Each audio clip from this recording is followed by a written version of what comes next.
At last, hello everybody. We are back. We are back. I'm back here with the lovely Rebecca, and I'm delighted to have you back on, Rebecca. How are you? And we have a baby as well. There's a baby here now, yeah. We had technical issues, and as I said on my Twitter, we had baby issues. And somebody wanted to know, did Antifa hack the stream or something? Was that what I meant by baby issues? But no, my 1-year-old has come into the room and is here emptying all the presses and things. So if anybody hears any weird noises, it's the baby. That's what it is. And at least he's getting used to live streams early, so that's a good thing. Yeah, that's it. Yeah. So I'm sorry about all the mess up, folks. It seems to be working better on this channel. Like I tried it on DLive and it's just very glitchy. Like it sounds good when we're talking, but as soon as you share an article or something, a delay starts. So I don't know if it's the website or if it's the Wi-Fi or what it is, but once it's going well here, so far so good, we'll just keep going here on this. So that's fine. So yeah, there a couple of questions came in, and yes, Emmanuel Godson, that is Justin's wife. Yes, in the all caps. Yes, I am. Yeah, his better half. He's shouting it. Yes. Is that Justin's wife? Yes. Yeah, it is. And so yeah, like Micheál Martin, we could go to that first. Micheál Martin announced this new lockdown, new horizon, as we say. I'll share that article just to have it up while we're talking about this. Where's it coming from? Gripped Media. Right, so he's going to extend the lockdown because there is a shortage of vaccines in the country. What do you think of that? You can have mine anyway. Yeah, they can have ours too. They can have all of ours. Oh God. So like, first of all, we all have to have this vaccine. Oh God, you can hear the kid knocking stuff down. First of all, we all have to have this vaccine. And then they tell us they don't have enough of this vaccine. Like, it's just, they don't know what they're doing with anything, do they? They can't make up their minds. Like, it's just complete chaos. They actually, they're at sea. Like, they really don't know what they're doing. Yeah, they are. It's just chaotic. Just like to take what they're given and just whatever they have or something like that. I know a lot of elderly people got vaccinated recently because I know my own grandparents were called up to get the vaccine, and they just believe RTE at this stage. At this stage, like they were actually believing when I was telling them about a year ago that this is probably all made up. But at this stage, they're just believing that the vaccine is the way out. Once you get the vaccine, it's going to be back to normal. And even though you'll have to get topped up, and there could be a variant that'll come out, and you'll need a different vaccine. All that. Yeah. You might as well be talking to a wall. Trying to tell that's something that's very frightening. Actually, is that they keep saying there's this new variant come from this country, come from that country, and they keep changing the goalposts. They keep moving the goalposts. There's like every time there seems to be hope or an end in sight, they change it. It's like the vaccine was going to save us all, and now suddenly the vaccine isn't going to be enough. Like they were saying, you can still carry the COVID in your nose, and you can still infect other people, and you're only immune for a certain amount of time, and and you can still catch it. It won't affect you as badly. There's just seem to, any little bit of hope that people have, they seem to want to take it away just as quickly as they give it. You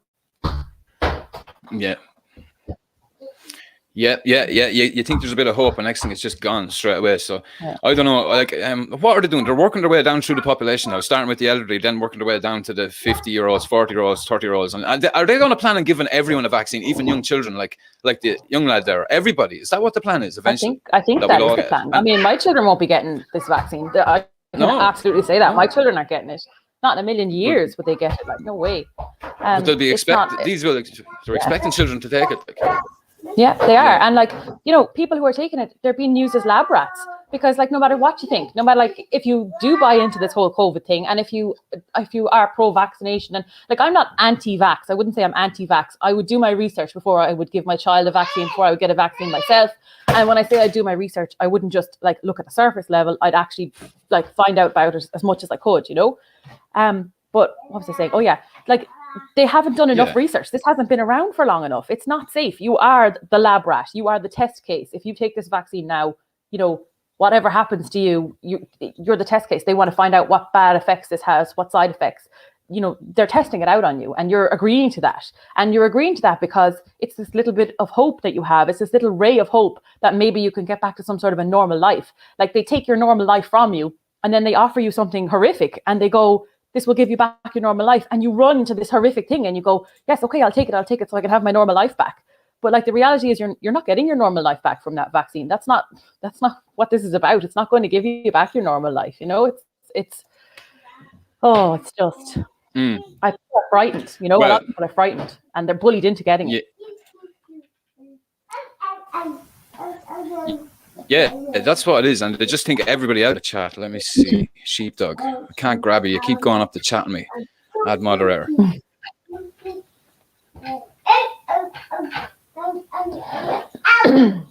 Yes, that's great. Exactly. And they think eventually that's going to stream shut down there for a second, did it? I'll stop sharing that for a second. What I mean by that is, I think as time, I think it did for a second, but as time goes by, what they're going to do is, was I gone? Was I? Yeah. Okay. Yeah, well, what I was now, saying is, do you know the way the elderly are like saying to themselves, well, this is what my grandparents would be saying: if everybody's getting it, it can't be wrong, and if the doctor's giving it out, and the doctor was really nice to me when he gave it to me, and all of this, like, that's going to be the same narrative when it comes down to the younger people. They're going to say, they're going to try and discriminate against people who don't take it, basically, and you won't be let into do certain services, or you won't be let travel abroad, or you might be let into something. They're going to try and make life miserable for people that don't take it, and that's discrimination. Like, what happened to my body, my choice? You can't discriminate against someone just because they refuse to put some concoction in their body that is not that the company has indemnity against cases of if there's a bad reaction. Like, it's just madness. Like, when you look at it like that. That's a big thing.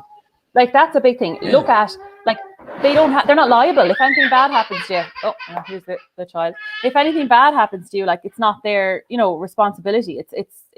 It's on you. So why do they have that? You know what I mean? Unless they think that maybe something bad is going to happen. That just shows you that they think there's a risk. Oh, hold on a minute, just gotta get the baby. If you ever want to go to the child, you can mute your camera and mic anytime if you want. Oh yeah, he's okay now. He's okay. He's okay again. Okay, no, that's fine. Here, Adam has him. Come here. He's come up to me. Oh, it's okay. I can do a stream with a few kids, but it has to be done. We have to do it, and that's it. There he is there. He's here. He's having his little bottle. Jamie. Yeah. He's a grand lad. He's probably tired. He's probably getting a bit narky because it's late. Yeah, he'll probably go sleep in your arm. He's usually asleep at this hour, so he's heading off now for his little sleep. Right, I won't ask you any questions for the next 10 minutes till he goes to sleep. No, you can. You're grand. That'd be an interesting stream. Watch me put the baby to sleep. That'd be great. I'm only joking. Yeah, I know. But story. Yeah, go ahead. Emmanuel will read them on there in all caps. Let me see. Yeah, so Micheál Martin's a mad joke, and that's all I think. I don't know why people are going along with this, and the more, like, as I said to you the last time we were streaming, the lie or the evidence is not there to sustain this lie, and I wanted to play a little video for people because I think it's funny. I don't know if I sent it to you the other day. It's a video from Telegram of somebody in Australia saying, COVID doesn't exist, prove me wrong. And the amount of, I know it's edited and all that, but the amount of people that just look at this and laugh and just said it's not real, like it's just a joke. I was going to play that video for people because it's just funny, but I don't have it teed up. I'll have to go looking for it. I will. I'll see if I can find that. They can watch me rocking the baby. Then again, if you're on my Telegram, yeah, exactly. And you're going to sleep. That's if I can find it myself. Hang on, I read the chat. Yeah, I have it here now. Oh, good. That was quick. So, folks, subscribe to the Listener Party on Telegram and Odyssey. Well, I have the channel. I don't have the video. And actually, if you can subscribe to me on Telegram as well. To get it up here, do this. I'm going to share the entire screen. Can you see? We'll hear this, folks. If it plays.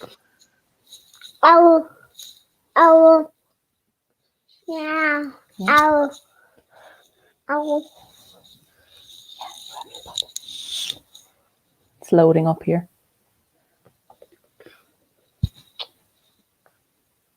Oh,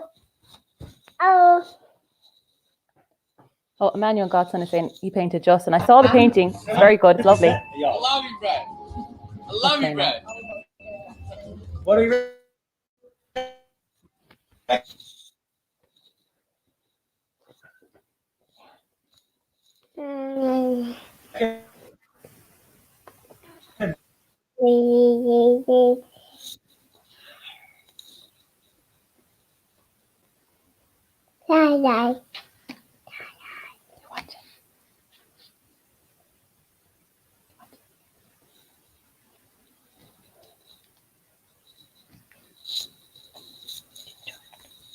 you still there?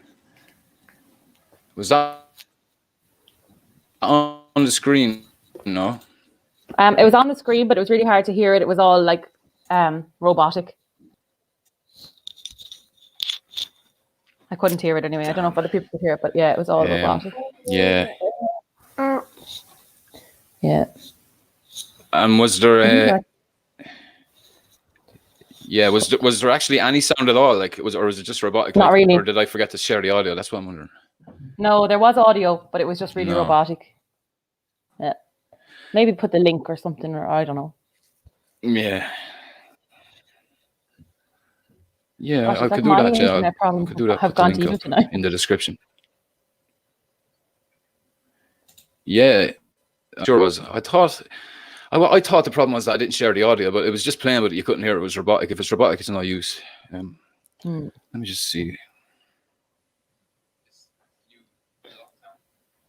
I wonder could the chat hear it? Yeah. Robotic, unfortunately, Sheepdog. Right, that's grand. Yeah, I'm waiting for feedback from them. They couldn't hear it either. Right, so what it is it's like the Stephen Crowder thing where he goes, something changed my mind, and what he's saying is COVID is a hoax, changed my mind, and absolutely everybody that comes up to the stand agrees with him, and they're all high-fiving them and saying, yeah, man, it's a scam and stuff like that. So it was just like making the point that nobody that he asked agreed with it. Even the old people were just saying it was a scam. Everyone, from the young people to the old, everybody in that part of Australia. It was a certain bay he was in. But yes, I think I agree with them. We didn't hear anything J Cahill saying. Right, I might have not shared that audio by accident. Well, I try it again. See will it play. Try it again. Yeah, I will. I'll just see it once more. Will it play? Yeah. See if I'll share the audio this time. I'll make sure. Right, the audio's definitely. I'll share it. See will it play this time.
No, I could hear nothing there. Now I can't even hear you. You have your mic off. Your mic is off. Now your mic's on. Yeah. I heard nothing. Yeah, no, I knew I was playing it back on this thing here, and there was no sound whatsoever, none. And I shared the audio that time, so I don't know what's going on. I don't know. It's probably the weather. I don't know myself. The weather is really bad tonight. It's like stormy and everything, so it's probably the weather. Yeah. My camera keeps moving. I look like I'm on a boat or something. It's very stormy here too. Yeah. But that's the gist of it, anyways, folks. It's an ask me. It's COVID is a hoax. Prove me wrong, and everybody agrees with him that it's a hoax. Nobody attempts to try and prove him wrong. That's what happens in the whole video. I shared it on my Instagram channel. Anyways, how's he getting on? He's singing. Good man. He's not tired anymore anyway. he's singing a song from Peppa Pig. Are you singing Peppa? That's grand. Okay, go to sleep now. Night night. Say night night. Say bye. Look, say night night. Night night. Yeah. Okay. Night night. This is very serious political. Yeah, this is great. Oh, can you imagine me inside the He's dog? more entertaining. He's more entertaining than the stream anyway. Well, if we could get something to work, we could just go. Oh God. So yeah, Hold on a oh yeah, minute. this is serious political stuff here that's going on. Yeah. Yeah, I know. Yeah, right. I'm going to share something now, and we can talk about this. Let me see. Yeah. I am. I'm going to try anyway. Let me see. 2/3 of Irish students want Irish to remain compulsory. So do I. Look, this is good, but I don't think there should be polling students on stuff like this. 2/3 of students. No. Why are you asking the students? When I was a student, I would have said no. You know what I mean? You don't ask students dumb questions like this. What do you think of that? Like, I'm glad it's 66% that agree, but the more you ask students, the more they're going to say, like, get rid of it. Yeah, they're going to say get rid of everything. Of course they're going to say that. Like, I'm surprised that it's that high a percent. I'm surprised, like it. But of course they should get rid of it. That's crazy. Like, of course it should be compulsory. I mean, like, I know, like, as a primary teacher, I know there's a lot of problems with the way that it's taught, right? But it's not something that we should get rid of because, you know, it's better that you have, like, everybody does have some degree of Irish now, no matter how they, Jamie, no matter how they were taught it. Whereas if you get rid of it completely, people will have absolutely nothing. They'll have nothing to base it on, to work on. Like, a lot of people have come back to learning Irish, like the National Party do Irish classes, for example. And a lot of people have come back in adulthood to learn Irish. And if you don't have that base from school, you have absolutely nothing to work on. Do you know what I mean? It's gone. Like, you know, you have to get stuff into children's heads. I homeschool my boys, you know, but I speak Irish with them at home as much as I can. And, like, you know, we just say Irish words, like, every now and then we say Irish words for things. Like, you know, I might even just throw it into a sentence. I might be like, you know, come on, lads, it's time to go to the labba. Like, let's go to our labba. You know, just random things like that. And, like, I said that's important. Yeah. Like, and if you get rid of it, especially, you know, in secondary school, when you learn stuff like the grammar and, you know, it gets much more complicated in secondary school, obviously. And if you get rid of that, then you have nothing to base it on if you ever want to come back to it and learn it as an adult, which, like, we all really should. I mean, if we can, we should be able to. Yeah. Yeah, it is. And it's something that nationalists from around Europe do say about Ireland. I've heard a lad saying it the other evening on a stream. He said, you don't even have your language anymore. You've been that colonized by the Brits and by the American culture. And that is true. And it's that sort of culture that would say, like, oh, you don't need the Irish anymore. Even I noticed a lot of these Gaeilgeoirs as well. Some of the most fluent people in Irish are some of the most lefty people in the country. You know something? You notice that? You can usually tell who the extreme left are if their Twitter username is in Irish. If their Twitter username is in Irish, more than likely they're a lefty. I don't know, like, are they overcompensating? I think they're overcompensating for something. Like, that's all they have in their nationalism. That's it. Like, I can speak Irish, you know? And the really woke ones are like that. Yeah, the really woke ones. Their names are always some unpronounceable thing in Irish, like, and it's just some poor translation from an English name into Irish that there isn't one. Like, they've just made it up so that it looks Irish. Yeah, I've seen them ones. Yeah. And it's not like that's not a word. That's not your name. Not even close, you know? Yeah, and I'd be saying to people, like, I'd be saying to myself, looking at, like, I didn't like Irish in school, but that's a brilliant point you said. You might want to go back and study it sometime in later life. And it's part of our identity as well. It's a core tenet of Irish identity is the language. Yeah. If that is removed, that is a huge part of our identity that is gone. And there'll be no more Gaeltacht or any of that anymore. Yeah. Like, no. So the stupidest thing to ever do was what the Irish Examiner is doing, is asking the students, should it be removed? Who the hell asked? No, they're not even college students. These are leaving cert. Like, ask them, should maths be removed? And then, like, you'll get the same amount of people will say, oh, yes, definitely. Like, we don't need maths. Well, like, no, we don't need English. We don't need anything, you know? It's like, which just remove the whole, like, second level education. We don't need any of it. It's grand. We'll just stay at home all day. You know, you're not going to, like, it's ridiculous to ask students. You can't help it. When you're a teenager, like, you don't want to do anything. You want to sit at home. So, like, it's a ridiculous group of people to ask. Maybe ask the secondary school teachers, maybe, or, like, I don't know who you'd ask, but definitely not ask the students. That doesn't make any sense. No, it doesn't. And that's why they're doing it. I think that's why they're doing it, because they know that they can use, I'll just take that off screen for a minute. Yeah. They know they can use the students to get an agenda done if they want, or they can just float the idea out there that, well, like, only 66% of people want Irish to be compulsory, and that's the students, and nobody looks into it. Is that college students? No, that's just leaving cert children, actually, that said that. Yeah. But it doesn't matter. It's just the numbers that count. It's unreal. Like, if we tried to do that for anything else, they would call that out in a second. Anybody would. They'd say you're asking children that are under 18. It shouldn't count. But hopefully it stays there for as long as possible. But I can't see it. Not the way Ireland's changing. But go ahead. Yeah. I was just going to say, it's like asking a group of small children, should they brush their teeth?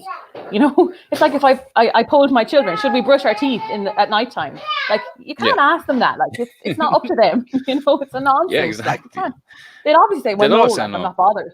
Yeah, of course they would. I'll have sweets instead, thanks. They'll clean my teeth. Oh my gosh, she's Yeah. It's okay, Jamie. Yeah, good job. Yeah.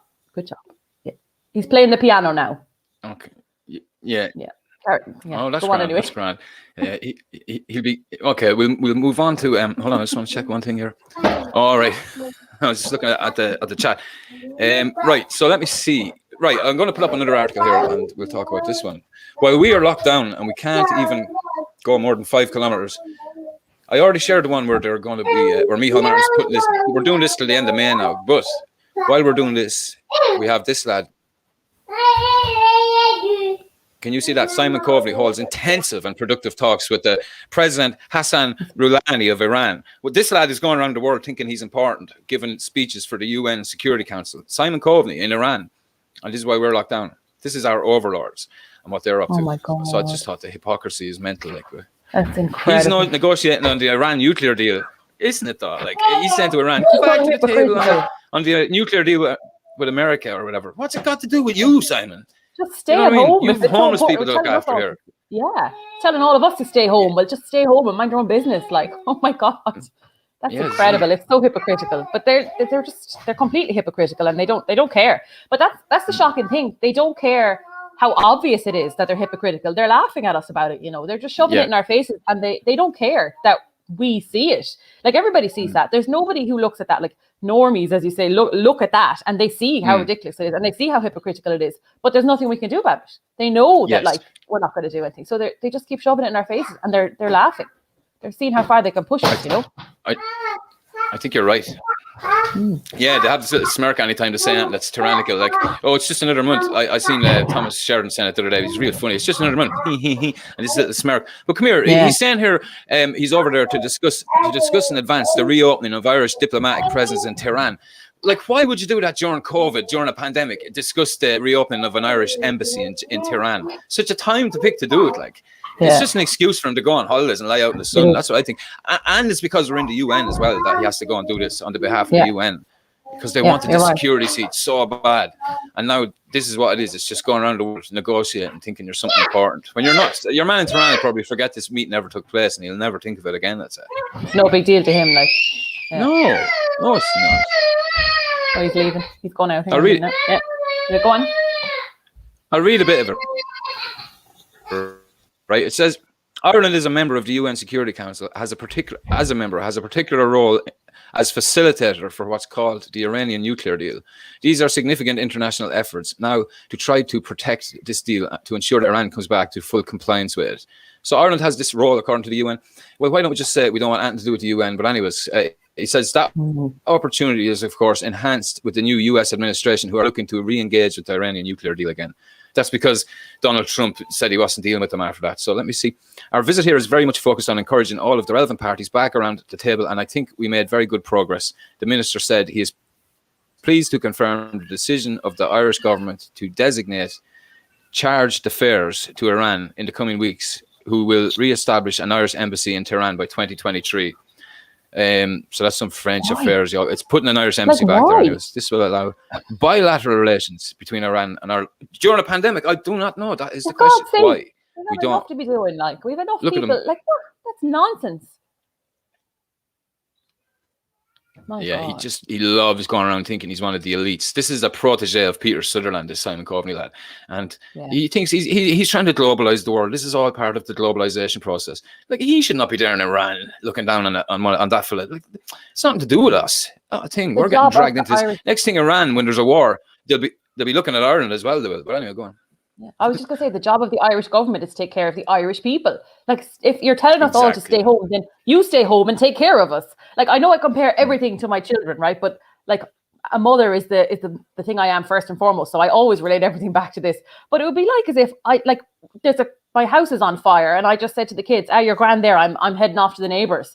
Like, you can't do that. Like, the Irish government is supposed to take care of the Irish people. That's their job. Their job is not to go off to Iran and do whatever they're doing over there. That's nonsense. If you're saying there's a pandemic, you're the one saying there's a pandemic. You're the one saying we're in a crisis. Then stay here and take care of us. Take care of the homeless people. There's so much to be doing here. Do that first. You know, it's that makes me cross. Yeah. Yes, and even the reason for being over there, it's not like there's a nuclear war about to break out. One of his reasons is to get an Irish embassy open over there. How is that even a logical reason in the middle of a pandemic to be talking about an Irish embassy? No, you'd be talking about shooting them embassies, if anything, and stopping all this international movement all over the place. Like, yeah, exactly. We're not supposed to be able to go anywhere. Yeah. So I like what he should be concentrating on is what I'm going to share here next, and that is this. Yeah, we'll jump from one thing to the next because one thing is leading into another, and it's grand. We can just jump around them. I don't have to read articles in depth then as well. But what I wanted to share was Philip and that other chap.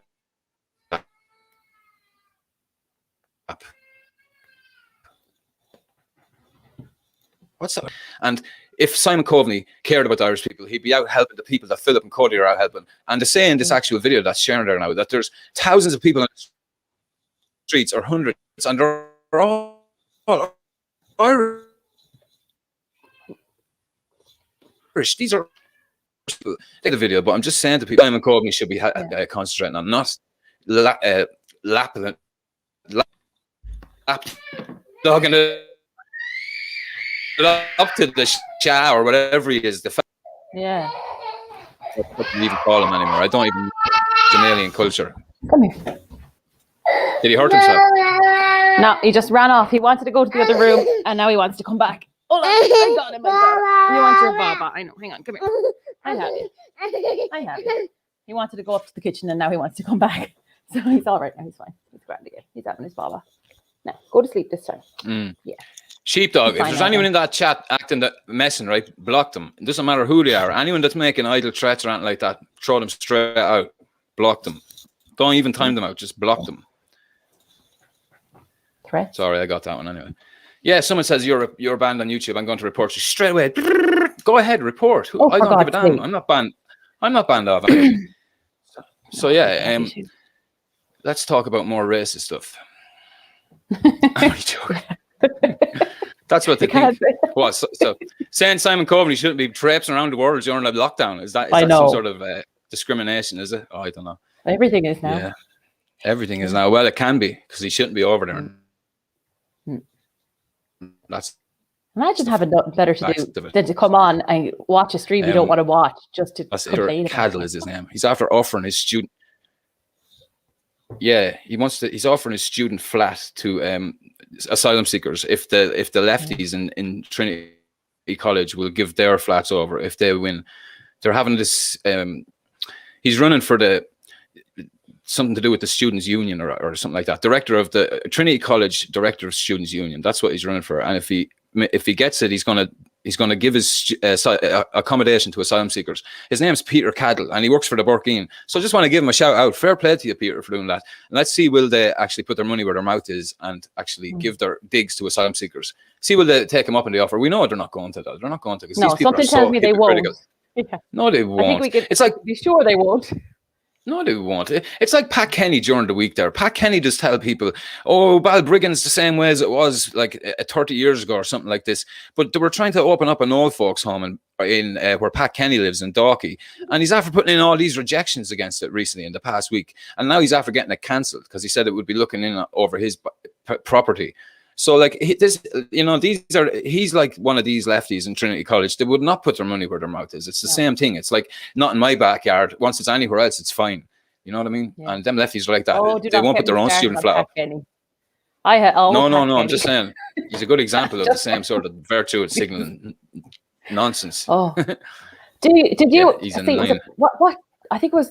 What was the program he had at the time? Was it The Front Line? No, I can't remember what it was called. He told our James Reynolds. He told our James Reynolds to get a life because James was talking about the cap. He was talking about farming and stuff like that in the European Union. And in the middle of the debate, James was in the audience, and James was just trying to like make a point, and Pat just lost it at him and just started shouting. There's articles about it and stuff. You'll find it if you type in Pat Kenny tells Longford farmer to get a life. He just starts shouting at James in the middle of the program. You need to get a life. You need to just get a life.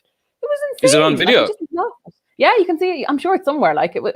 It's definitely somewhere. Like there's loads of articles. I'll try and find it. I'll send you the link, and you'll be able to the stream. Yeah, probably. Yeah. Yeah, if you just type in like. No, I'm going to look for an article. I don't know where to put it on YouTube or to get the article. Longford farmer told to get a life by Pat Kenny. Yeah, I think it was the front line. Was that what the program was called? The front line. Why don't I know that anymore? God, it feels like so long ago. I think it was before the national. Maybe it was just when the National Party started. I'm not sure. I think that was the program it was on. But oh God, I can't stand Pat Kenny. Oh, that man makes my skin crawl. Oh, he's just sick in your stomach. You would. Farmer fuming after Kenny tells him to get a life. Yeah, I have an article here. It's from 2012. It's a long time back. Hold on now. And then there's another one that says Longford farmer lucky to be alive after freak farm accident. No, that's a different one. No, it's the first one. No. That was James, was it? Yeah, that was our James. Yes, the first one. Yeah. He was on and he was just trying to make a point about the cap, and Pat Kenny lost it. Obviously he had had enough, he'd heard enough sense for that day. He was having no more sense, spoke to him, and he lost it. That poor James. And he says, "Do you ever get a life, James?" Like, how unprofessional is that? He's supposed to be the presenter on this program. Like, you can't tell a guest. Like, what? So unprofessional. Unbelievable, like.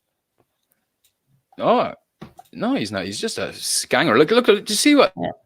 Like, when people wanted to build an old folks home, he wouldn't even let them. Like, he's a scumbag. And I heard that he stopped someone else from building a house over 2 foot of land or something like that. Something like that. I'm not saying that's exactly, but it was something along that line. I don't know the full story there either, but there is something. So yeah, there is something. But I'm just going to share this one first. This is from the Herald from 2012. I'm just throwing up the headline. Farmer fuming after Kenny tells him to get a life. Pat Kenny told a member of his frontline audience to get a life as a TV debate descended into a shouting match. The veteran TV presenter struggled to keep it cool as Farmers for No campaign chairman James Reynolds argued against the fiscal treaty. Perfectly sensible. Why not argue against it? Mr. Kenny roared back at the Longford man and his attempt to regain control of the heated debate involving the yes-no camps. Mr. Reynolds was pretty annoyed by the host. Yeah, so I won't read all that. Will I? That's more or less. I know. That's pretty much it. That's the gist of it. It's an example of Pat being a prick. Yeah, isn't it? I didn't say it. You said it. Being unprofessional. Yeah, being super unprofessional. But he is. Yeah, unreal. Exactly. I'm not saying he's not. So. No, he's not. We have a couple of questions as well that 2 people sent in. Now, one of them is going to take a long explanation, but we'll get to them near the end of the stream. We're going a half an hour now, so we'll definitely go another half an hour anyways. But I have an article here from Gript from and it's worth sharing. This one is about. Let me just see what this one's about. It's about the protest. It's the protest recently. I wasn't at either of them. You know that the one in Cork or the one in Dublin, but I'm glad that they took place. I really am glad. Yeah. This is a good article here because it says people are protesting because they are sick of. That is exactly the reason. It just says if you don't agree with the protesters in Dublin city centre on Saturday, that's fine. I'm not sure if I do myself. Who wrote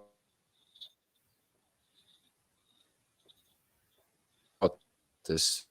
Engaged with what they are protesting about to understand what aspects of lockdown are being protested.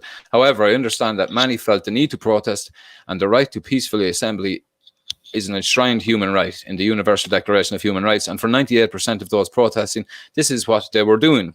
Exactly, human right is a universal. A human right is a universal inalienable right. We should just need our constitution. I hate the way to go to the UN for what their rights are or this universal stuff. We shouldn't have to do that. We have constitutional rights to protest. This is what the leaders of 1916 died for, is to get us these rights. It's not to give us some rights from the United Nations or something like that. So yes, but even though we have them, we'll take all the rights we can get. Fair enough, but is the constitutional right, and that's it. And they're trying to take that away. So if you call a protest unlawful, it doesn't make sense. You can't have a protest that's unlawful. It's such a contradictory term. For the last 12 months, we have been ruled, not governed, by a government that no longer dialogues. There is no opposition except for the rural independents and Aontú and the National Party and the Irish Freedom Party that aren't mentioned there in Dáil Éireann, who are interested in providing any form of opposition, or no, in Dáil Éireann, that are providing any form of opposition to these voices who are too few to be heard by the nature of how the Oireachtas operates. Aontú are in there. I forgot about that. Yeah, so that's the. thing. It's like we have a grand coalition at the moment because everybody agrees we should be locked down. Like from the opposition right across to the government, all sides of the chamber, we have nobody. And that leads on nicely to the question that somebody sent in actually to you, Rebecca, which was, I'll read it out now. Explain what the National Party approach to COVID-19 is, because they are portrayed as an anti-lockdown party. I don't think they're portrayed. It's what they are. But anyway, but what does that mean?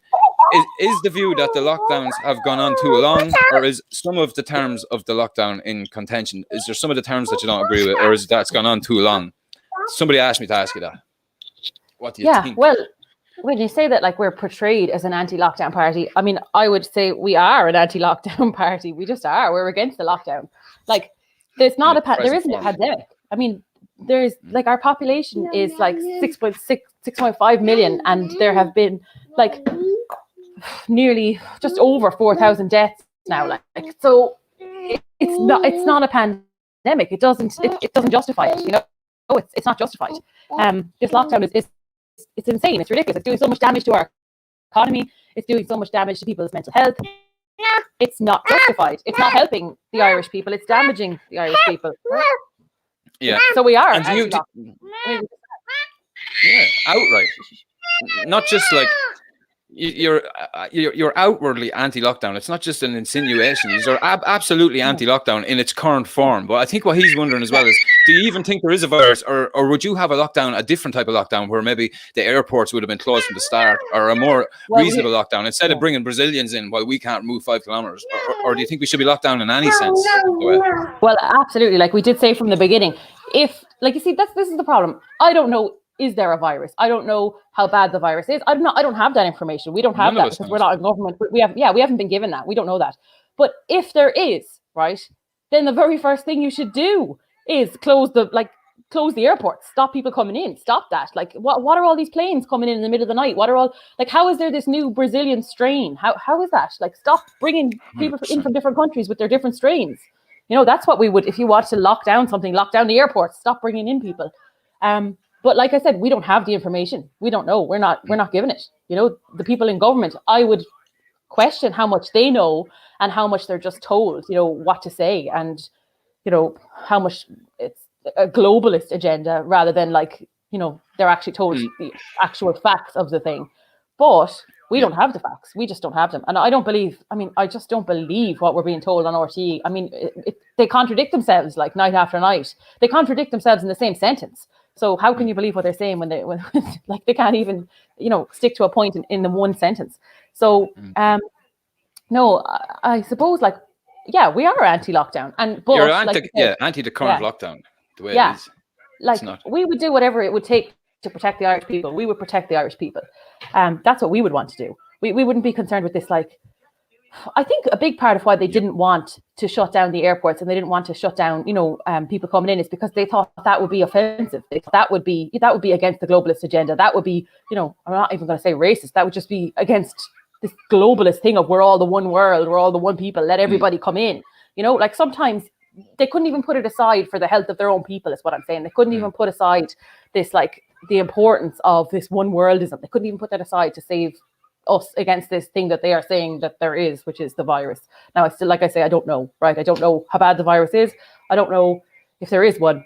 I would say that there is some sort of a virus going around because people are getting sick. But then again, they're saying that there's no, people haven't got the flu. So, like, the flu doesn't just disappear. So, like, I mean, I just don't know. I'm not an immunologist, you know. I don't know. It's just not up. Yeah. Yes, and the immunologists that I've heard speak say, that they don't agree with it either. People like Professor Dolores Cahill. So people who do know the information, and so like, they don't agree with it. People like that, or Marcus de Bruin, and there's a lot of other doctors as well. Like, there's thousands of them all around the world that completely disagree with it, and it's affecting people's lives very badly here. I was going to play a little speech of your man from Cork where he talks about burying his next door neighbour and his mother dying the week before. If it plays, it played. But I want to let you finish what you were saying, anyways, of course, or else you can come on after that. I've forgotten now. I've forgotten what I was saying. Well, I'll play this. This will probably remind you. Remind me, because there's more. Yeah, because, like, it's not just that we're locked down. Like, there's people that are suffering over these lockdowns as well. Hopefully, you'll hear this now. That's the only thing. Yeah. Let me just make sure. Let me just see, do I have an option here to share the tab? No, I don't. So hopefully this will play. He'll hear this.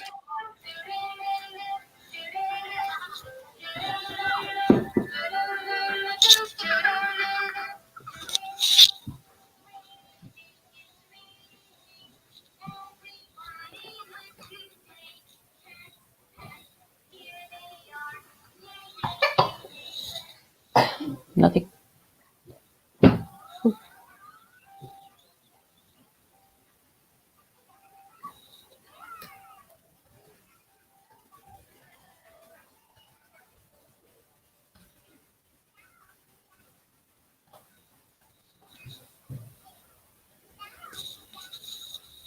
Nothing. I don't know. It's not playing from Telegram. No. You didn't hear a thing, didn't see a thing. Same as the last video. My God, I don't know what's going on with this thing. Hold on, let's turn this down here. Nothing. Okay. Why is that? I had it sharing perfectly. It must be because it's coming from Telegram. I don't know what. Yeah. I'll have to get that video from somewhere else, and maybe I'll use it again some other time. But I don't have it now. Anyways, it's the video. So, like, what he's saying is that he's had like a lot of problems with this lockdown. That his mother couldn't. What did he say? His next door neighbor. I marched for my lovely next door neighbor who I helped pull out of the river only a few weeks ago. So people are committing suicide on huge levels. That's not been talked about. My lovely neighbor who lost hope and couldn't see the point of living anymore. I marched for her. And he's marching for people that are missing cancer treatment, stuff like that, and all sorts of other problems that we are not seeing on the surface level. What all we're really seeing is that some people can't go to work and some stores are closed. But there's misery stories behind all of these things. Like people are at their wits' end. A lot of people are with these lockdowns. It's not just that your shop's closed. There's people that can't handle. I heard of a man in his 90s committing suicide the other day. One of the saddest things I ever heard in my life. And they're not telling us about a lot either. No. I wonder why videos won't play, but they won't anyway, so I just forget them. But no, but like they have a huge, like this current lockdown, you are against this current, the way it is currently. That's the. Yeah, like it's so bad for people's mental health. It's incredible. Like, I mean, just think about what they say to people. They say to you, like, you know, if you're ever feeling down, you're ever feeling low, you know, go meet up with people, you know, go meet your friends, you know, meet someone for a cup of coffee. That's what they say in normal circumstances. They say, get out and get some fresh air, go and do something you enjoy. Yeah, talk to someone. You can't do any of that now because, like, you can't go anywhere. You can't meet anyone. You can't just go. Like, you're so isolated. People are so isolated, you know. And the other thing is, like, when you're out and about, if you're even just going doing the grocery shopping, like, people have these masks on, and it's frightening to an extent. It's like everyone. I think it was John Waters said actually that it's to take the humanity away from people. You don't see like your fellow humans when you look around in a shop now. You see the virus. And you see like people who are infected with the virus and could give you this virus. And that's what you're meant to see. You know, you're meant to be frightened of other people. You're meant to, like, you know, be judgy of other people. And if someone's mask is slipping down off their face, you're meant to think, oh God, you know, I could catch something off them. And you're meant to, you know, mistrust other people. And like human beings aren't meant to be like that. We're programmed to be like social creatures. We're meant to have friendships. We're meant to, you know, get to go out and meet people and just head off for the day and go to the beach or whatever. And go and dance on the beach, like on Garda Síochána. But anyway, like we're meant to interact with each other. You know, we're not meant for this like isolated life. It's bizarre and it doesn't suit us, and it's messing with people's mental health dramatically. And like, I know, once again, children. I mean, I know I'm always on about children, but the big part of my life is children. But like children's mental health, like my 1-year-old has basically grown up in this lockdown. Sorry. This is like go on. Am I cut? Am I gone? No, you're right. No, you're fine. You're fine. You're locked. Go ahead. Yeah, I was just saying my 1-year-old like has grown up in this lockdown. Do you know what I mean? That this is all he's ever known. And like he knows how to use my phone to ring his grandmother. He knows how to ring her. Mental. And he's 1. He knows how to FaceTime her. Like that's insane. And the other two, like Adam, my 6, he's nearly 6. He's no interest in talking on the phone because he's used to being with her. Like he's grown up being around her, sitting on her lap, cuddling her, reading a story. Whereas Jamie, who's 1, he's delighted when she's on the phone. Like even actually, you could see the way he was sitting up on my lap here, and he was like looking at you in the stream, and he was like trying to talk to you and everything, because that's how he talks to people. Technology is how he interacts with people now, and that's not healthy. Like that can't be your only interaction with people. That's bizarre that he's 1 and he realizes that you're a person there. He should think you're like a little video on a television. You know, he shouldn't realize that you're a person he can interact with. but he does, because that's the only interaction we have with people now is over the internet. You know, it's damaging. It's not right. People's minds are being really damaged by this, you know? Yeah, it's definitely not normal, and for the young lad, and even for young kids, kids are, that's the way they're interacting. Some of them were, well, the schools were closed, having to do things through laptops, and everybody's getting used to just working with machinery instead of actually talking to people and going out. That's why I thought that was a good video to play at the start, but it wouldn't play of the prove COVID is a hoax, prove me wrong, because it showed that like nobody believes in it really. Like anybody that seen this fella sitting at that bench they just said like, to laugh, I'm on your side, buddy. Everybody said that. So that's why I think they can't keep it going. They can't keep it going forever unless they are prepared to use absolute tyranny on us. Did you see John McGurk on a show the other night? Everybody was talking about this. I'm just going to bring it up for a second. I'm not going to play the video, but I'm just going to say what he said. He was talking to Richmond, and he's gonna, like, you people want to if people want to speak out reasonably against these lockdowns, like Dr. Martin Feely spoke out reasonably against the lockdown, your government and HSE told him his position was untenable. Una McGurk was the same. She spoke out reasonably, and the government tried to sack her. When reasonable people speak out, your government sacks them, and then when ordinary people come out and protest, your government calls them Nazis. Like, I thought he done very well on that program. And then he also mentioned, and this is so true, there was violence at the Black Lives Matter protest in Blanchardstown in January. And does that suggest the problem is the BLM rather than the issue? There was rocks thrown at Gardaí. There is no other protest movement in the Western world that has VTs run on the national broadcaster suggesting that they're far-right neo-Nazis, crypto-fascist movement. One thing that was missing from that VT was one's review with any single person who took part in the protests. I thought he done very well there, because he made Nell Richmond sound like it just so incompetent and useless. And he couldn't answer any of these things. So that's a good sign. Like, that's one of these little battles I'm talking about that's always going on. There's these battles that are constantly going on. And I think he did very well there. I'm not going to share the video because I probably won't share. He says as well, the people who are suffering in this pandemic, no, I won't. We'll be gone for an hour. He says the people who take to the streets and protest are being called Nazis and far right for doing it, while Nell comes on tonight to advocate for banning protests, while last August his Taoiseach went to the European Union to advocate for the right for people to protest in Belarus. What a brilliant point to make. Like, that is a brilliant point to make. You know, like, Varadkar went to the European Union for people in Belarus to be able to protest. But when someone does it in Ireland, we're called far-right Nazis by the media that they give money to. So I think he saw it into They make it up as they go along. It's more hypocrisy. Like, it's more hypocrisy from them. You know, they make it up as they go along. They change the rules to suit themselves. That's what they do. Yeah, and we're just supposed to just go along with it. Well, we're so for the time being, anyway. But I think people are getting seriously broken. Like, I break it regularly if I have to visit anybody. If it's more than 5 kilometers, I don't even have a second thought about doing that. And I know you're the same. You said it in the last stream. If you have to visit your mother, and that's it, I'm gone. It doesn't matter if she's 50 miles away. Now, another thing here was, I have 2 more articles up here, which is completely different from COVID. I don't know whether to do them now or what. I suppose I could. Let me see one. Well, I'll get rid of the one about James. The one about the protest, and we already talked about that. Let me have a look here. Something about no. This is about direct provision. This is an article from the 2nd of March. Yeah, I'll share it with the chat. Just give me 1 sec. Where are you going? Okay. Jeez, he's kind of quiet now anyways. He's on the phone. Right, so as we're locked down and we can't travel more than 5 kilometers, this is what is coming into the news in some parts of the country. First residents of new direct provision centre to arrive by the weekend. This is from the 2nd of March. And this is the centre. It has been confirmed that the first group of residents will be housed in Letterkenny's new direct provision centre by the weekend.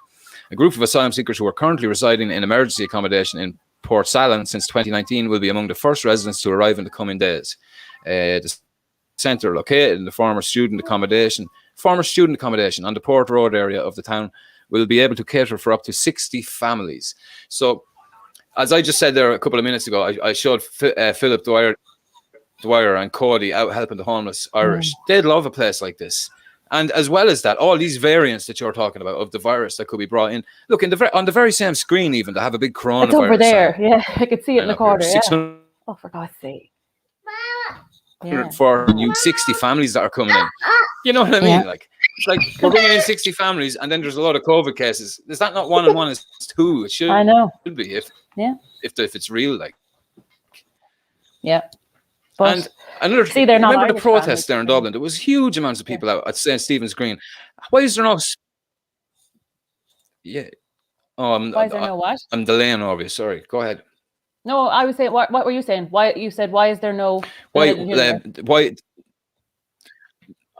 No, I was saying the big protest that was up in Dublin there a month ago with thousands of people at Stephen's Green. Why was there no big COVID spike over that? I didn't see anything about it. There wasn't. Nobody mentioned that at all.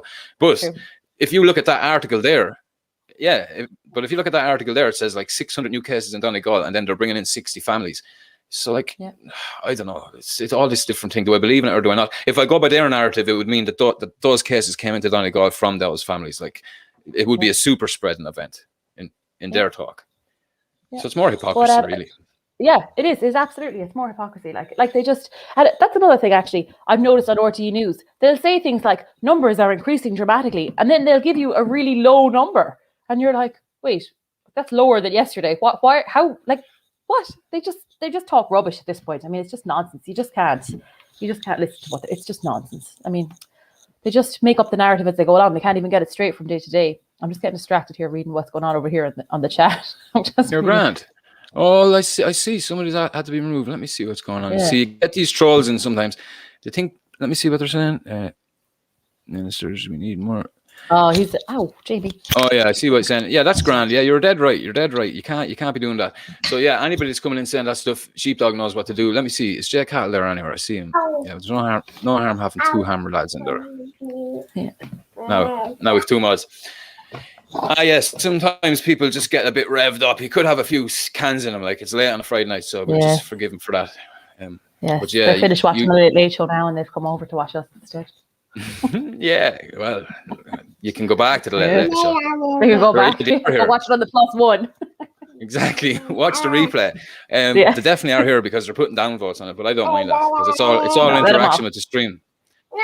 Yeah, all interaction is good. So let me have a look here. How could you downvote? I'm going to bring up another article.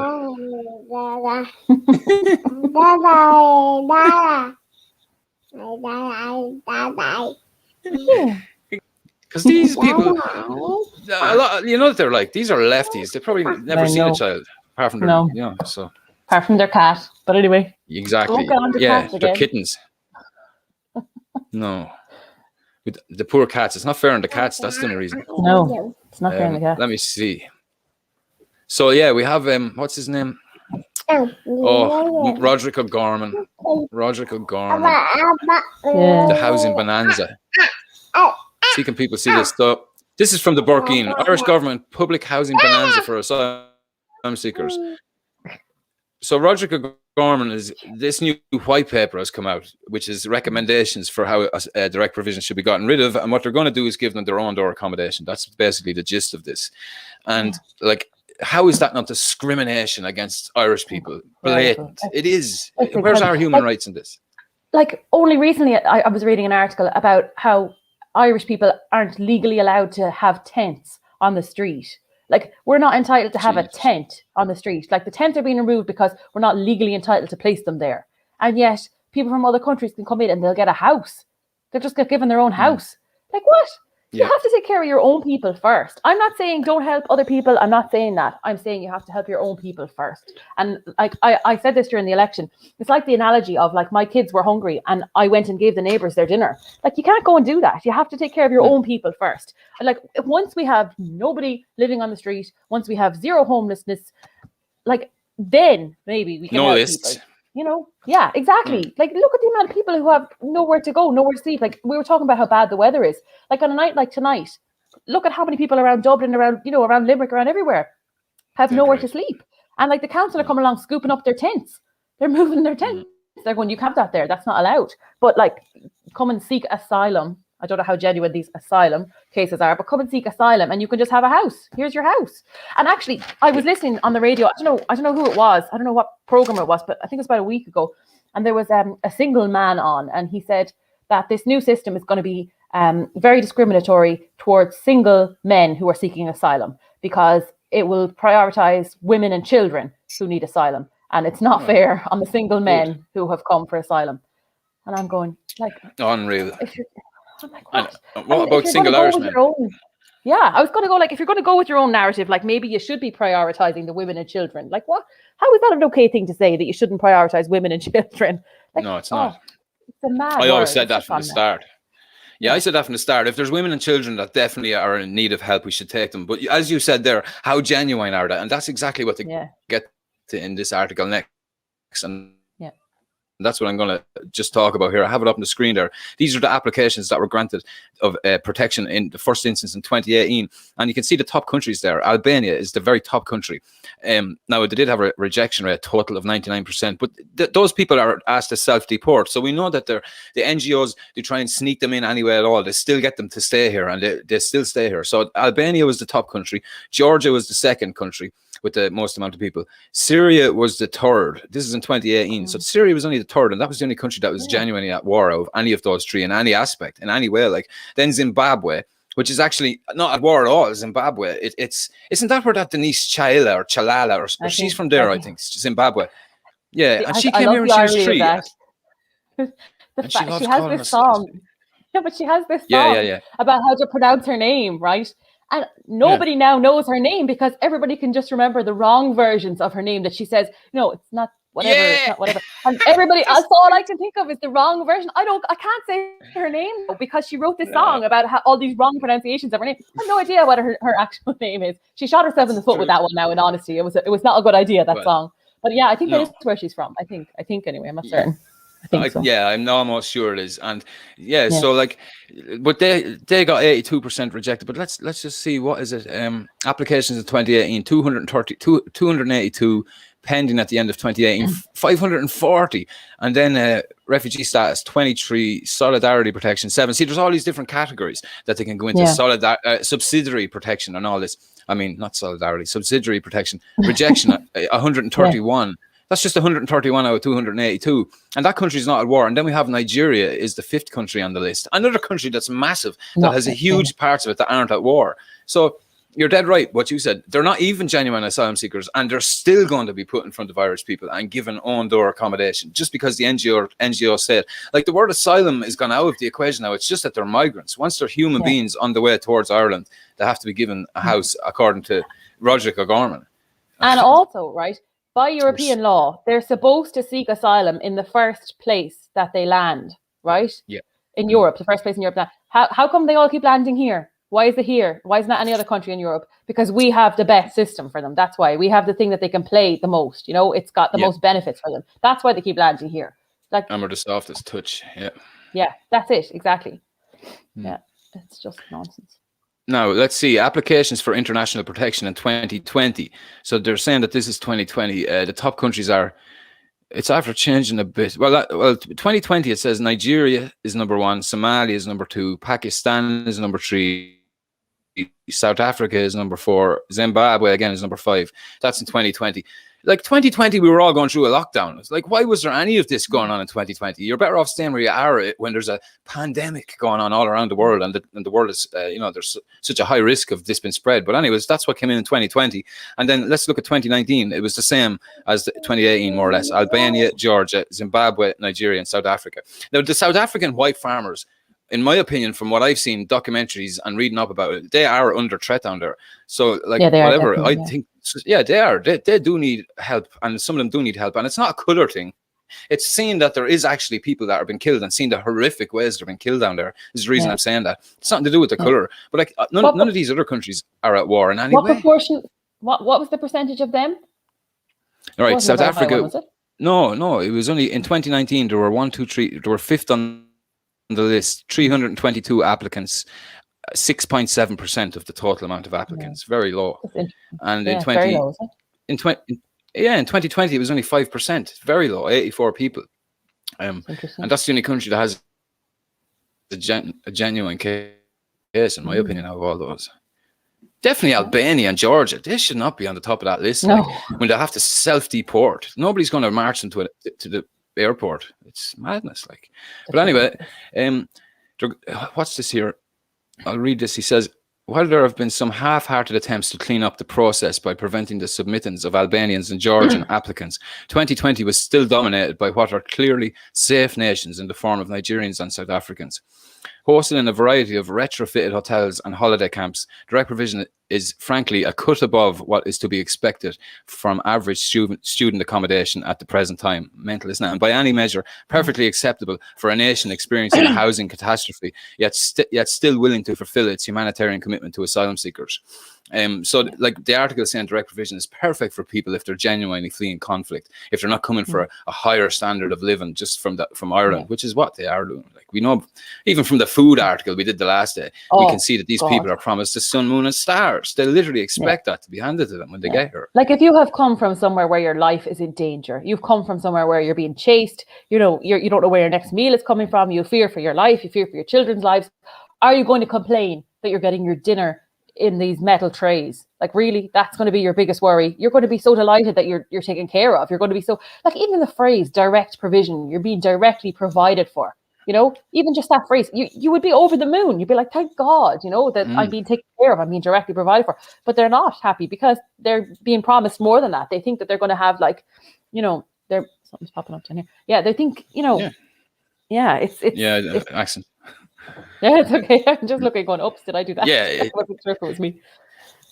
No, it was, what was it saying? Oh, yeah, it was Irish Fenian. Actually, I'll put it up. What did he say? He said, remember when this was first announced, 400 Syrian people, they said. Then it went up to 4,000. And now it's just the borders are wide open. And the question mark, exactly. That's a good way of looking at it, because they did this incrementally. I remember in 2016, the government committed to taking 4,000 Syrians. And that's what it was, 4,000 Syrians. Not everybody and their granny. And it wasn't any more than 4,000. And that has just gradually just been prized open and open further and further. Since that, we signed the UN Migration Compact. That chap was even there with me when we protested that. So yeah, it has changed unbelievably since then. It's just, that was just, they always had this plan, I think. And like the fact that Irish people have been discriminated, though, we should be able to say, like, put the brakes on this thing here. It's just not making any sense. This is mad. But like, see, when you have go ahead. I was just when you have like Philip helping the homeless, and then no, you go on. Yeah, like, we have our own homeless, and I'm just saying, like, how can we not use that to say that we're being discriminated against by bringing in any of these people? That's what we should be saying. That's it. Like, but like, that's the problem. They accuse you of being racist. That's their, like. But you see, they're accusing everybody of being racist at this point. They're using up that card. They're not going to be able to use it for much longer because, like, they're using it against everybody. And it's ridiculous, like, that's why people are afraid to say anything. They're afraid to say it's discriminatory against Irish people because somebody will say, oh, well, you're just obviously racist. And people are afraid to say it, but they're saying it too much now. They're calling everybody racist. Like, they're saying everything is racism. Everything everybody says is racist. And, people are realizing that they're just saying that about everything and that there's no substance to it, and it's losing its power. Sorry, a baby dropped something. And it's losing its power, Yeah. And, here you go. It's losing its potency. Yeah, exactly. That's exactly what I mean. Yeah, exactly. There we go. Now go to sleep. Now, I was going to look for one other story. It's a terrible story, but I don't know if I should put it up. I shared it with you earlier just to let you have a look. Remember? It's a maddening story. Let me see. It's about this fella that. Actually, we'll talk about this. In Britain. In Britain at the moment, they're talking about bringing in a curfew for men. We were talking about this earlier. I don't think we talked about this in the stream yet, did we? No, we didn't. I don't think. No. Yes, because a girl went missing. Was murdered. Yeah. Go on. You tell the story. Yeah, but a girl went missing there during the week, and like she has been found. She's dead. Okay, she's found dead. But some of these organizations or feminists or something like that are saying that there should be a curfew for men because women are afraid to go out now after 6 p.m. in the evening, and there should be a curfew on men. That's basically what they're saying. And well, like Thomas Baden Rees made a video on this earlier today. It was very funny, and he was saying, like, who would police this curfew? Would it be women that are going to police the curfew, and then men won't be able to go outside after 6 o'clock because women will be doing the policing? Like, that doesn't make sense. And then if you have men policing it, it's mad as well, because the fella that's actually accused of have been involved with this girl disappearing is a policeman. So it's mad to say that like it should be a curfew for men. Makes it's just no a sense. stupid story. It makes no sense. Exactly. It just makes no sense. Sure. But she actually said she actually said in her sentence, like the actual quote, because I watched the little clip of the woman who said it, politician who said it. She actually said, women, if we have this curfew up until like men can't go out after 6 p.m, women will feel safer and there will be far less discrimination. And you're like, what? Did you get tangled up in your words or something? Like that's discrimination. What are you talking about? Like, that's insane. And I was saying, like, imagine, like, I try and raise my boys to be respectful of women, you know, and to be like they're going to be strong men and they're going to protect women and they're going to be respectful of women. And imagine having to say to them, sorry lads, you can't go out at 6 p.m. Like you're a man, you have to stay in. Only the women can go out. Like, what? That's madness. Like that's an absolute insane thing that she said. It's madness. I can't believe she even thought it was an okay thing to say. Yeah, no, I don't know. She probably knew that it'd never be possible to do that. But you're just, or maybe she's just saying that to try and make out how inferior we are as women or something like that. But I don't know. Yeah, it's madness. Like, who'd police it is the thing. And I don't know. It's just. But I'd say our government are looking at it and probably saying, maybe if it goes well over there, we'll do it here. I wouldn't be surprised. Well, I'll tell you something. You know the way you say, like, about women being in fear, right? The only time I was on a street and I was ever in fear was the time of the Let Ireland Live lockdown protest, right? And it was all the lefties on the other side of the road. I had my kids with me because it was going to be a peaceful protest. Justin was going to give a speech and it was going to be peaceful and it was going to be fine.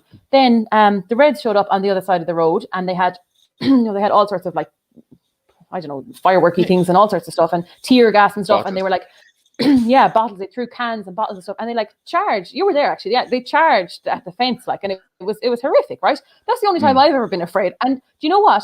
Like, loads of men over on our side, like nationalist men, came around and stood around me and the kids who were in the buggy. I had this baby up on a carrier on me, and I had the other two kids in a double buggy. And men made a circle around us and protected us. That's what men did.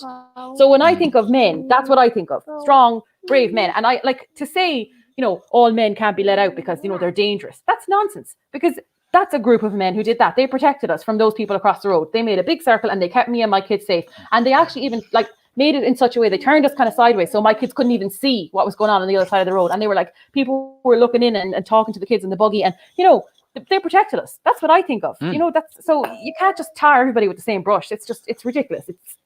It's disgraceful, to be honest. Yeah, it is. Yeah, it's just something so stupid. I think that's the main thing of it. And like, the question straight away is like, if you have a curfew, how would it be patrolled? How would it be organized? Who'd enforce it? Like, it'd have to be enforced by men. So and then just the joke of it really is that the fella that's in custody over your one gone missing is a policeman. So yeah, I just thought that was a bit ironic, actually, the whole story. But there's some violent stories happening. I said the other day on a stream as well. What was it? I said, something. Rebecca will be here with me Friday night. She's not vicious or something like that. Where was I going with that? I thought what I was trying to say was she's very fair, is what I'm saying. And I'm used to looking at these vicious NGO women on the internet, and I'm thinking she's not like those. That's what I was trying to say. She's not like those women that you usually interact with on Twitter. That's what I was trying to say. But yeah, I'm going to put that on my Twitter. You know the way you could put the little information. I'm going to put not vicious. No, don't. That was just I don't know how that came out, but yeah. It's okay, I'll take it. It's fine. Yeah, but that's not what I meant. But then, you know what? The next story here is vicious. I'm just looking at it here. Orlard, the channel on Telegram, Orlard put this together. It's a little write-up from one of the court's news pieces from Ireland, and he's after putting this together. So I'll share it and I'll read it, and we'll see what we think. It's not too pretty now, I have to say. So I don't want to put some bad form, but look, this is what we might as well just look at it. If it's happening, we have to talk about it. Yeah, that's if I can get it up. Yeah, it should be on the left hand side of Ireland. Moroccan, who was released from custody after filing a spurious asylum claim, was today jailed for 10 years after he subsequently broke in through the window of a sleeping woman's bedroom and sexually assaulted her as she fought to escape. The woman described at the Central Criminal Court how she awoke in the bed to find Ibrahim El Gainu, 28, on top of her, kissing her with his hand in her throat. El Gainuini. She said she believed she was going to die as El Gainuini then strangled her during a struggle in her bedroom floor. The woman realized no one was coming to help her, so she began to fight back by pushing her thumbs into his eyes, kneeling on him in the ground and biting him in the head. The woman said she told herself, if you don't get yourself out of here, you are going to die. Moroccan national El Gainu, who was homeless at the time of these offences, had 33 previous convictions across 3 jurisdictions. He has no immigration status to be in Ireland, and a deportation application was submitted by Gardaí in January 2018. This is the problem, folks, where people are just asked to self-deport. He was in custody on foot of charges in April 2018 and applied for asylum. El Gainu was released from custody on the basis that the application, but because he applied for asylum, he was released from custody, but failed to engage with the process, and the application was closed. Another deportation order is currently in process. So I might open that link up and then close this actual telegram. So this is some character to be having gone around. This is what we're going to be seeing more and more of, and I don't want to be making people afraid or trying to fear. I'm not trying to put out fear porn, but this is it's the reality. Facts of it. This is what's happening. So people are going to have to be more careful. The people like this, and then we have to deal with people like this, and we also have to deal with hate speech laws and hate crime laws in case we offend these people who are. He should not have been allowed in the first place. Doing things like this. Record. We can't speak, and we can't. I don't want this society. No. Yes. Yeah. He should not have been allowed in the first place. And then the very moment of his first conviction, he should have been deported. Yeah, you're right. And I don't mean voluntarily deported. He should have been put on a plane and sent away. He shouldn't have been let in the first place, and then he should have been sent away on his first conviction. It's insane. It's absolutely, it's disgusting. I'm seeing that now. Yeah, it's absolutely insane. Yeah. And that's the story there from Courts Neutral. It's exactly the same as Orla wrote it down word for word, more or less. Let me see. Yeah, like on all these convictions, and he was given a deportation order in 2018, and he was still able to do that here. Like, you know what I mean? A year later. Where is he now? Is he what's he doing now? Where is he now? These are the sort of things. Let me see where he is now. Yeah, it doesn't say, does it? Where is he now? I don't think. No, I think he's out and about. I'm not. Yeah, he's just out and about, and he's supposed to go home by himself. That makes sense. There's a deportation order after been issued at the moment. They're trying to get him out of here at the moment with a deportation order. Let me just go back and read that again. Yes, he was in custody on foot of charges of April 2018 and applied for asylum. He was released from custody on the basis of that application, but failed to engage. Right, so there's just the guards have another deportation order currently in place. They're trying to get him deported, but yes, he's out and about. That's where he is. But that makes no sense. Where he is now. So that doesn't make any sense. He was in custody, and then he applied for asylum, so they released him. But what? He's already safe. What's he mean apply for asylum? Like, he's already here, so that doesn't make any sense. Like, I don't know. He could have been here on a work thing or something. You wouldn't know. Yeah, that's nonsense. But that girl had to go through the. Yeah, exactly. And that girl had to go through the ordeal of sitting through a court case and explaining what he did, and she had to bite him. He obviously pled not guilty to put her through that, where she has to testify. Fair play to her for testifying. Orlar put a little hashtag on it, new to the parish. These are the stories of new to the parish that we need to be hearing from the likes of Saoirse Pollock. Not these little happy-go-lucky stories that are 1 in a million. You know, these stories are happening the whole time. Like I was saying earlier, these things are coming up every week, these sorts of stories. There's other ones like them. If it's not exactly like this, it's another sort of an assault, and it's some foreigner that's assaulting somebody. And this is the mess this country's in. And this is why I said on a stream there 2 weeks ago, we need to sort out all the illegal migration first before we even think about controlled immigration into Ireland. We have to sort out all of these scum that are in the country, like this fella, and loads of other ones as well. Loads of fake doctors, loads of people that are here just to race bait that shouldn't be here at all. That's all that needs to be sorted out before we talk about any controlled migration. Like what the Irish Freedom Party said, they want controlled migration. Well, what about dealing with the mess that's here first? That's what I think we need to do. That's my opinion now, by the way. I'm just saying my opinion on it. Yeah. So I agree with you. There's too much of this. This is all the time cases like this, and they make me mad, because that girl had to go through that court case. He obviously pled not guilty. and he's as guilty He as did. sin. I know, it's incredible. Like it's like it's another offense on her. You know, it's another horrific ordeal he's after putting her through. Like, as if what he wasn't bad enough, then she has to relive it for everybody, and all of us have to read the details of it because he wasn't willing to plead guilty to something that he did. You know, Here, do you want your bottle? I don't know where And as one of the lads says there, fair play to her, she should have taken the eyeball or a different ball as a trophy. Oh God. Yeah, you're dead right, though, Shane. Exactly. Yeah. I agree, but yeah, it might. Yeah, it's a bit rough, but I think But it's. If that was my sister, I'd be saying, I'm back. take the head off. Yeah. That's what. Yeah, exactly. That's the ball. Take him from the neck. But yeah, it'd really make you mad looking at stories like that. So let me just see. Is there anything else? We're going over an hour now, which is hard to believe. Oh yeah.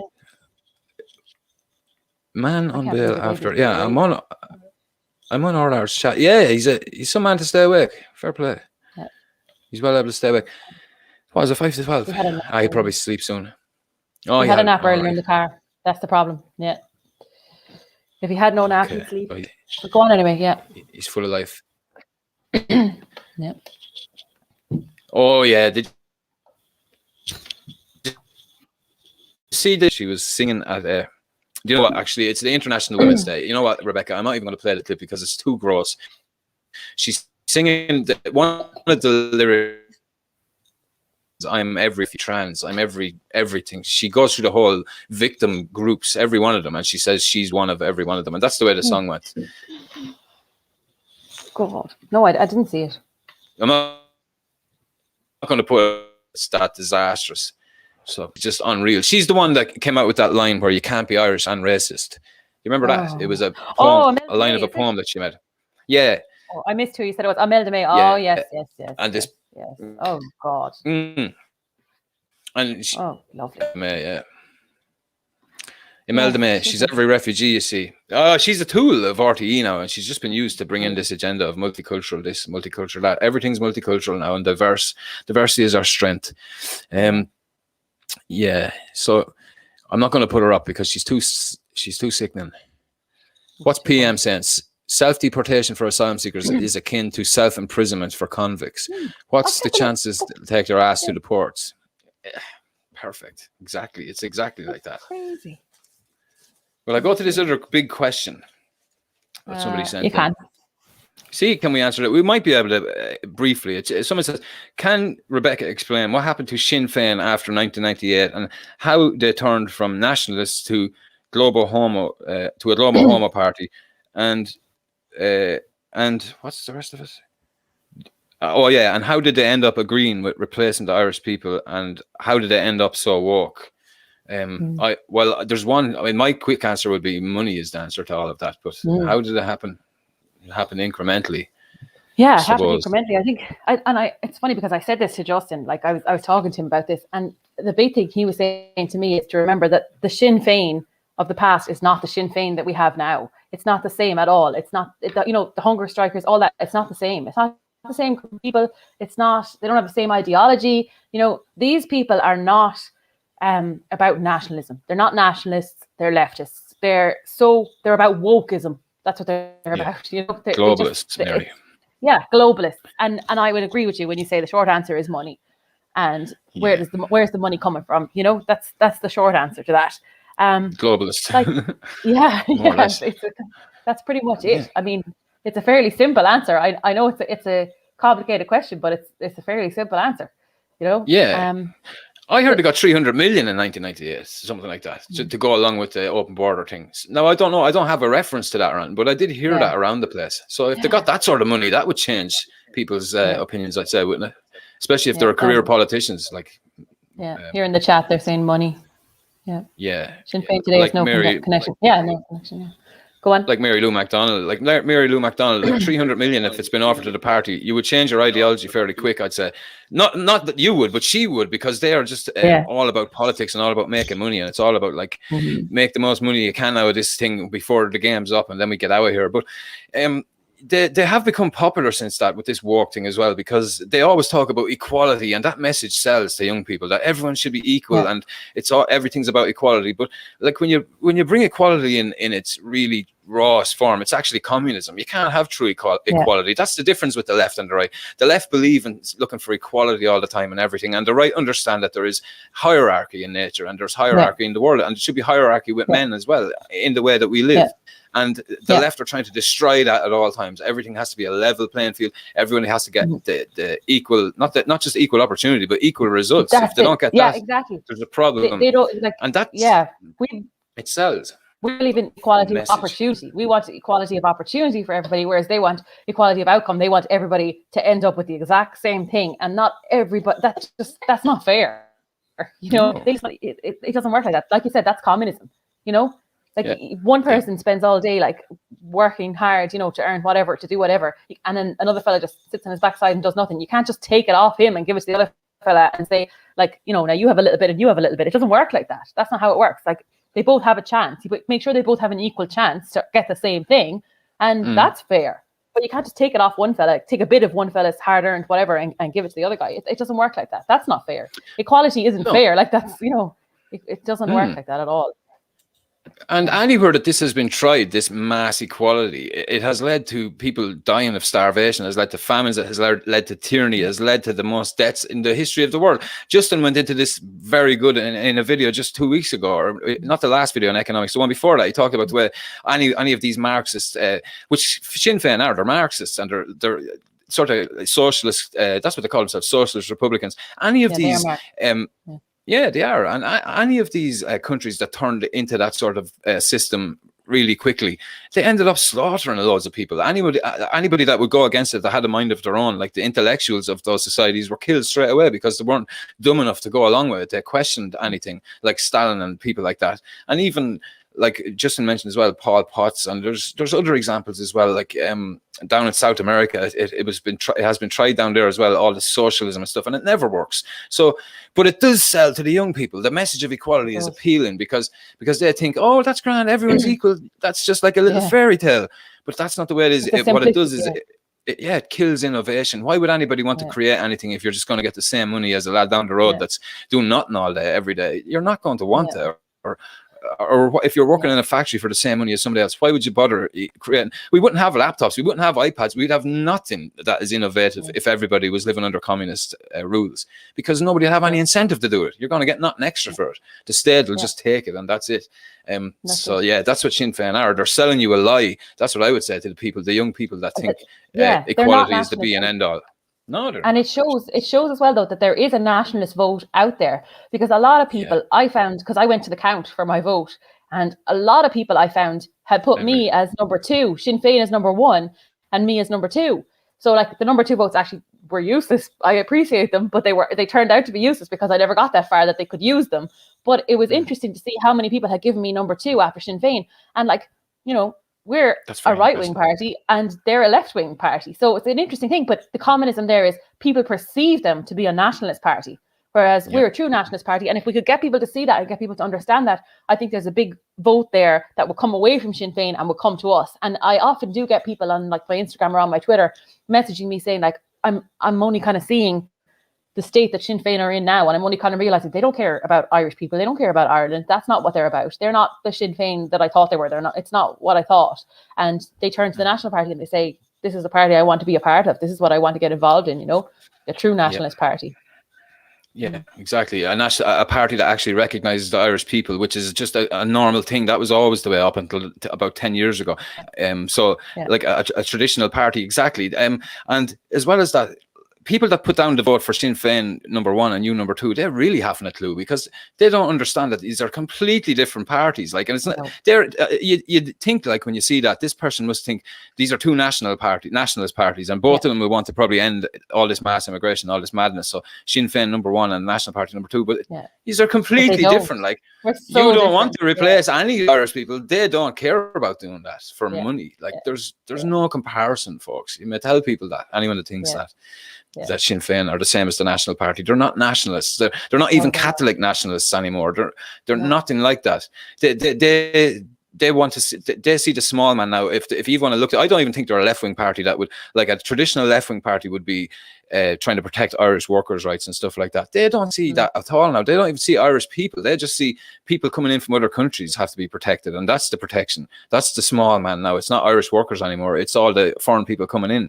So they're completely anti-Irish as regards the Irish people. And as regards the national idea, that's like garlic to a vampire to Sinn Féin, something like the national idea. Sure. You know, and it's so natural and wholesome, the national idea. Anybody that is explained to would absolutely love it, I think. And it should be explained to more people. Explain the guiding principle of the National Party to anybody that you can listen to out there, folks. Anybody that you can. The guiding principle that says Ireland belongs to the Irish, essentially. It should be free and Gaelic and free. And we have the right to lay claim to this. This is our only homeland. These are very basic ideas, and people should realize when they hear them that this is what we want. This is what we always had. This is what Ireland means. This is what it means to be Irish, that you have a homeland and you have a people and you have a culture and we have things in common. We're not trying to appease all these other cultures coming in and, you know, given different crime laws like hate speech and hate crime. If we have to live in a society that needs all this policing, like, we don't want this multiculturalism. That's my point here as well. Yeah. Keep it. You know what I mean? We were fine the way we were. But yeah, Sinn Féin are useless to the Irish people. That's what I would say. How did it go by being like that, from nationalists to that? By being incentivized by the likes of Open Societies Foundation. That's how. We seen that Lynn Boylan was paid by Open Societies Foundation, or not paid, but she was one of their candidates. She was friendly to the Open Societies Foundation agenda, is what they said. So I presume she's paid, but it didn't say she was paid, but I presume she was. So I'm just presuming that. Yeah, because they said she's one of the candidates that's friendly to the Open Societies agenda. So why would she be friendly to George Soros unless there's a few shekels been transferred, but we can't prove that. But I'd say so. So that's what they are. They're globalists. They are a replacement party, a UN party. That's what they are. And how did it happen? It just happened because they took on all these different agendas like feminism, and they ran with feminism, and then they were saying that, like, now their newest thing is like all these ethnic minorities need representation, and they're all for bringing in people as well, saying that Ireland has to be a multicultural country now. We have to go along with this. And even last year, remember Martin Kenny? He didn't want there was a place where they were putting in an asylum centre. Where was it? Somewhere. And he was given out anyways. And then all his own people turned against him anyways. I think he said somebody lit his car on fire. I don't know who did it or what happened, but nobody ever found out who did it. But the thing is, people are not happy with the way they're going on. And the more people that realise what they are, the better. That's all I think about Sinn Féin. Yeah. I think with the last election, the reason they did so well, they got a lot of young people who saw Sinn Féin as a way to vote, like, against the current regime, against the current government. They thought that was the protest vote. They thought that was the radical vote. They thought that was, you know, the big difference, like a way to make a difference, a way to vote for something that's totally different. And in reality, they're just voting for more of the same. Sinn Féin, Fianna Fáil, Fine Gael. I mean, ultimately, it's all the same thing. It's all a big mush of nothing. You know, they have no principles. They stand for nothing. They go where the money is. They're not interested in helping the Irish people. They're just, you know, they have no principles, you know, and it's all the same thing. People, and I think that's why they did well, though, is because people thought they did have principles. And, like, hopefully it's coming out now. People can see that they don't. They're all the same. It's all one big mess. Yeah, and what I was going to say there, former said was the plantation centre in Ruski. No, it was beside. It was near where Martin Kenny lives, and the reason I brought that up, actually, went out of my mind, is because there was the local butcher was out protesting, the local vet was out protesting, and the local shop owner was out protesting against this direct provision centre while Irish people are homeless. And there was a court order got. And the court order made it illegal for these people to come out and protest. It was a town up there near Leitrim, exactly, Informer. It's in the Leitrim area, near where Martin Kenny lives. So that'll tell you what Sinn Féin are like. They will absolutely stop you protesting if you even want to go out and give your peace of mind, saying that you don't want a plantation centre in your own town. They got a court order to stop these Irish people, like, not far right or anything like that. The local butcher and the dentist and people like that. But you know what I think as well got them a big vote in the last one? Timing is crucial with these elections. The RIC, the government wanted to commemorate the RIC just before that election. And that gave them a boost as well, because people thought, oh, who are we going to run to here to protect the Irish people from the RIC? It has to be Sinn Féin. But they probably didn't realise that Sinn Féin would have been happy to commemorate them. They just stayed out of it because they didn't want to make themselves out to be completely anti-Irish, which is what they are. But people, I think they'll see through that in the next election, that RIC thing was a scam as well, just to give Sinn Féin a big vote. think I can't so. believe how quick the time's gone. We're here an hour and a half now. Has it been stable for that long? That's amazing. Yeah, I can't believe it. I can't believe my internet has been okay. Like my internet is so bad. I am right beside the router. That's why I'm in the kids' playroom. I am right beside it, so that obviously helps.